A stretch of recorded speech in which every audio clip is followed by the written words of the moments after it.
പ്രദേശത്തെ വീടുകളെ ആകെ ഇത് കാര്യമായി തന്നെ ബാധിച്ചിട്ടുണ്ട്. ശ്യാം അതുപോലൊരു സ്ഥലത്താണ് ഇപ്പോഴുള്ളത്.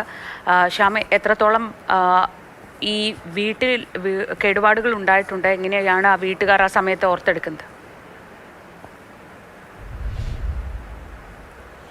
ശ്രീജ, അതായത് ഈ സ്ഫോടനം നടന്ന ഏകദേശം 1 കിലോമീറ്റർ ചുറ്റളവിൽ വലിയ തോതിൽ പ്രകമ്പനം ഉണ്ടായിട്ടുണ്ട്. അവിടങ്ങളിൽ എല്ലായിടത്തും വലിയ തോതിൽ ഈ പറയുന്ന രീതിയിലൊക്കെ ആളുകൾ പേടിച്ചിട്ടുണ്ട്, പരിഭ്രാന്തരായിട്ടുണ്ട്. ഇപ്പോൾ ഓരോ വീടുകളിലും അവർ ആ വീടുകളൊക്കെ വൃത്തിയായിക്കൊണ്ടിരിക്കുകയാണ്. നമുക്ക് ചില്ലുകൾ കാണാം. ഇവിടുത്തെ എല്ലാം ജനലിൻ്റെയൊക്കെ ചില്ലൊക്കെ പൂർണ്ണമായിട്ടും പൊട്ടിച്ചിതറിയ ആ നിലയിലാണ്. ഇവിടെ നിന്ന് പേടിച്ചോടേണ്ട അവസ്ഥ ഉണ്ടായിട്ടുണ്ട്. ചേച്ചിയുടെ പേരെന്താ? അമ്മു. അമ്മു, ഇവിടെ ഇപ്പൊ എത്ര നാളായി താമസിക്കുന്നുണ്ട്? നമ്മളൊരു 2 year ആവാറായി താമസിക്കുന്ന.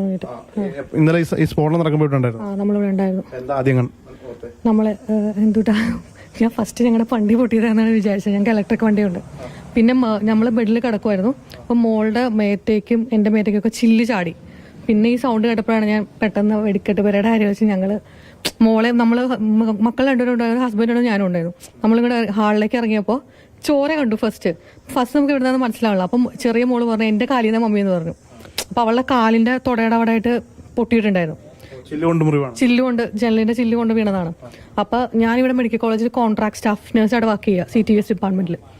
അപ്പൊ ഞാൻ പെട്ടെന്ന് ഇവിടെ ഇരുന്ന ഓയിൽമെന്റും സാനിറ്റൈസറും ഒക്കെ എടുത്ത് അവളുടെ കാലിൽ പരട്ടി. ഞാൻ പിന്നെ അങ്ങോട്ട് കൊണ്ടുപോയില്ല. അവിടെ എന്തായാലും നല്ല മാസ് കാഷ്വാലിറ്റി ആണെന്ന് എനിക്കറിയാം. നമ്മളിവിടെ പോയി ഡിസ്റ്റർബൻസ് ആണല്ലോ എന്ന് വെച്ചിട്ട് പിന്നെ ഞാൻ അവളം വരെ കൊണ്ടുപോയി. പിന്നെ ഞങ്ങൾ ഇവിടെ തൊട്ടപ്പുറത്തെ വീട്ടിൽ പോയി നിൽക്കുക ചെയ്തത്. നമ്മളെല്ലാവരും, ഹസ്ബൻഡും ഞാനും പിള്ളേരും എല്ലാവരും, അപ്പുറത്ത് അവിടെ നിന്ന് ആൾക്കാരൊക്കെ എല്ലാവരും ഉണ്ടായിരുന്നു. എല്ലാവരും കൂടെ ഓടുക ചെയ്തത്. കാരണം ഇത് കുറേ നേരം ഇങ്ങനെ പൊട്ടിക്കൊണ്ട് നിൽക്കുമായിരുന്നു. കാരണം ഇതിന്റെ എഫക്ട് എന്തോരാന്ന് നമുക്ക് അറിയില്ലല്ലോ. പൊട്ടി നമ്മുടെ അടുത്തേക്ക് വന്നു നമ്മൾ എന്ത് ചെയ്യും? വീട് പോയാൽ പോയി, അല്ല അങ്ങനെ നമ്മളെ ജീവന് എന്തായാലും കിട്ടാൻ പോകുന്നില്ല പോയിട്ട്. അപ്പൊ നമ്മൾ അങ്ങനെ ഓടുക ചെയ്തത്.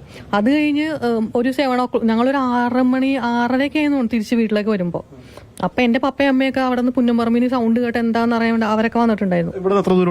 ഒരു 16 കിലോമീറ്റർ പപ്പ പറയുന്നത്. എനിക്ക് കറക്റ്റ് കേട്ടു എന്ന് പപ്പ പറഞ്ഞു. കേട്ട് വിളിച്ചു, നമ്മളെ വിളിച്ചു. അത് കഴിഞ്ഞിട്ട് പിന്നെ ഒരു 7:30 ആയപ്പോ മക്കളെ ഹസ്ബൻഡിന്റെ വീട് തിരൂരാ. അപ്പൊ അവിടെ ആക്കാന്ന് വെച്ച് ഞാൻ പോകുമ്പോ ഞാൻ മെഡിക്കൽ കോളേജ് വർക്ക് ചെയ്യുന്നുണ്ട്. അവിടെ കയറിയിട്ട് മോളെ കാണിക്കാന്ന് വെച്ചു. അപ്പൊ അവിടെ ഭയങ്കര റഷ്. അതിന് നമ്മളും കൂടെ ചെന്ന ശല്യമാവണ്ടല്ലോ എന്ന് ചോദിച്ച് ഞാൻ അവളെ തിരൂര് വീട്ടിൽ കൊണ്ടാക്കിയിട്ട് അവിടെ ഇരുന്ന ഓയിൽമെന്റുകളൊക്കെ പുരട്ടി. പിന്നെ ഒരു 9 മണി കഴിഞ്ഞപ്പോൾ അമ്മ വിളിക്കണ്ട, ഇവൾക്ക് കാലിന് വേദന ഉണ്ടെന്ന് പറഞ്ഞിട്ട്. ഇവരെ ചില്ലിരിക്കണ്ടല്ലോ എന്ന് അറിയണല്ലോ അങ്ങനെ വിചാരിച്ചിട്ടാണ് ഞാൻ ഹസ്ബൻഡും കൂടെ ഇവിടെ വീട് ചാരിയിട്ട് പോയിട്ട് അവളെ ഹോസ്പിറ്റലിൽ കൊണ്ടുപോയി. അപ്പൊ പീഡിയാട്രിക് സർജറിയിൽ കാണിച്ചു. അപ്പൊ മേഡം ഒരു സ്റ്റാപ്ലർ ഇട്ടു, അല്ലാണ്ട് സ്റ്റിച്ച് ഇട്ടിട്ടുണ്ടോ ഒരെണ്ണം. ഓക്കെ. പിന്നെ ഒന്നും ഇല്ലെന്നാണ് മേഡം പറഞ്ഞത്. എക്സ്റേ ഒക്കെ എടുത്ത് നോക്കി കുഴപ്പമൊന്നും ഇല്ലെന്ന് പറഞ്ഞു. മക്കളെന്തായാലും ഹസ്ബൻഡിന്റെ വീട്ടിലാണ്. അവള് പേടിച്ചിട്ട് അവൾ ഇപ്പോഴാണ് ശരിയായി കളിച്ചു തുടങ്ങിയത്. അമ്മ പറഞ്ഞു നന്നായിട്ട് പേടിച്ചിട്ടുണ്ട് ആള്. കൊറേയൊക്കെ ഞങ്ങൾ അടിച്ച് വൃത്തിയാക്കണം. അപ്പുറ സൈഡിലൊക്കെ ഇനി വൃത്തിയാക്കാൻ കിടക്കണ്ട്. ഒരുപാട് വീടുകൾക്ക് പറ്റിയിട്ടുണ്ടല്ലേ? കുറെ വീടുകൾക്ക് പറ്റിയിട്ടുണ്ട്. മാക്സിമം ദൂരമുള്ള വീടുകൾക്കൊക്കെ പറ്റിയിട്ടുണ്ടെന്നാ പറയണത്. നിങ്ങളുടെ ഏകദേശം 100-100 മീറ്റർ ദൂരമുണ്ട്.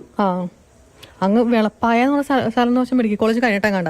അവിടെയൊക്കെ പറ്റിയാണെന്ന് പറയുന്നു, പറയുന്നു. കറക്റ്റായിട്ട് നമുക്ക് അറിയത്തില്ല. അതിവിടെ പറഞ്ഞാടെ പുതിയതായിട്ട് പണിഞ്ഞ പള്ളിയുടെ എന്തൊക്കെയോ പോകണ്ടെന്ന് പറഞ്ഞ കേട്ടതാണ്. അച്ഛൻ വന്നു എന്നാണ് ഈ ചേട്ടന്മാര് പറഞ്ഞത്. വെടിക്കെട്ട് പേരുടെ അവിടെ നോക്കാനായിട്ട് വന്നിട്ടുണ്ട്. അച്ഛൻ അവിടെ പള്ളിയിൽ ചെന്നപ്പോഴത്തേനും ഈ സൗണ്ട് കേട്ടേന്നാണ് പറയണത്. അച്ഛൻ ഭാഗ്യം കൊണ്ട് രക്ഷപ്പെട്ടായിരിക്കും. അങ്ങനെ ഓരോ വീടുകളിലും നമുക്ക് കാണാൻ കഴിയുന്നത് ഈ പറഞ്ഞ പോലെ ചില്ലൊക്കെ കണ്ടില്ലേ, ജനൽ ചില്ലൊക്കെ മൊത്തം പൊട്ടി ആകെ നാശമായിട്ടിരിക്കുകയാണ്. അതുകൂടാതെ തന്നെ ഈ വീട് ഏകദേശം 1.5 വർഷം മുമ്പുള്ളതാണ്. ആ വീടിൻ്റെയൊക്കെ ടെറസിൻ്റെ ദൃശ്യങ്ങളാണ് നമുക്ക് കാണാൻ. ചിന്നലൊക്കെ ഉണ്ടായിട്ടുണ്ട്.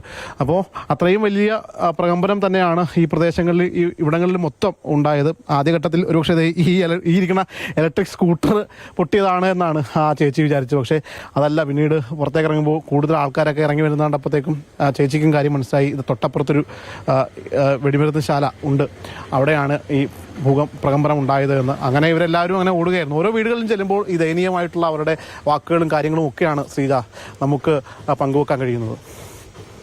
ശരി, ശ്യാമപ്രസാദ്.